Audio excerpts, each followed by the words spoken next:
Jayant Sinha with us. Thanks very much for being with us. How would you look at this budget? Would you say that it is something that nurtures path-breaking reforms like the Prime Minister said? Is there enough of management of, for example, the fiscal deficit? Are we firmly on that growth trajectory the Prime Minister has spoken about? Yes, to all of the questions you have asked. This is an excellent budget, and it's a budget that once again reaffirms that India is a safe haven in a very turbulent world. It emphasizes stability and growth, and it really focuses once again on capital expenditures, which is the way in which we can boost our economy, strengthen our economy, prepare it for the future.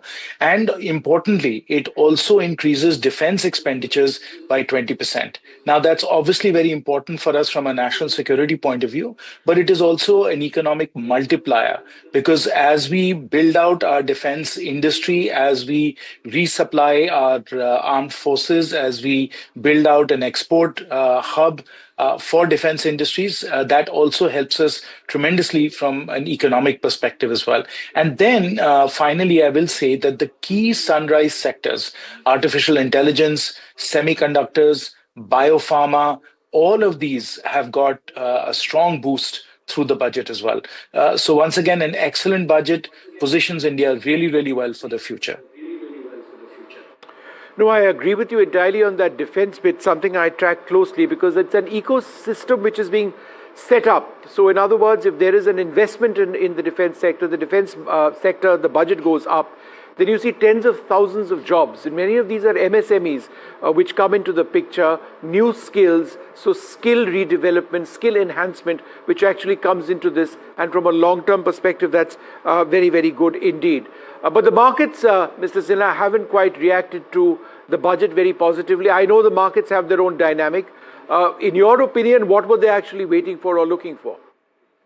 I think they got largely everything that they were looking for. Of course, the somewhat negative surprise had to deal with the STT increases, which from a tax perspective have been quite substantial.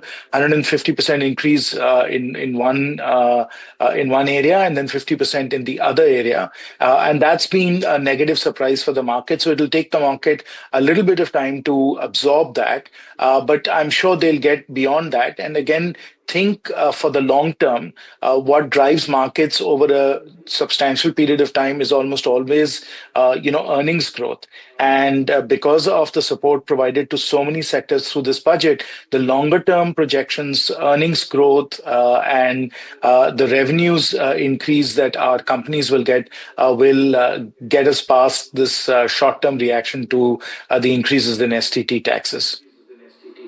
A final question to you, is there anything that you would like to have seen more of in the budget which is perhaps missing?